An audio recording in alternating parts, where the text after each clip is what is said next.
আজকে পটলের ভর্তা করব, তার জন্য কড়াইয়ে তেল দিয়ে দিয়েছি। পটলগুলোকে একদম পাতলা পাতলা করে কেটে নিয়েছি। এটা নুন হলুদ দিয়ে ভেজে নেব।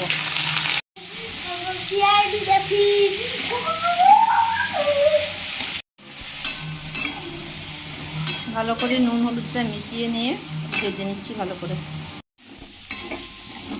পটলটা ভাজা হয়ে গেছে, এবারে তুলে নিচ্ছি। কড়াইয়ে সর্ষের তেল গরম করে জিরে আর কালো জিরে ফোড়ন দিয়ে দিয়েছি। এরপরে একটা শুকনো লঙ্কাটা ফোড়ন দিয়ে দিলাম।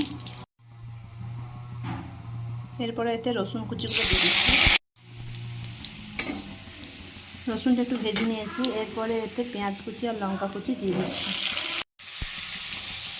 পেঁয়াজের সাথে নুন দিয়ে পেঁয়াজটা একটু ভালো করে ভেজে নিচ্ছি।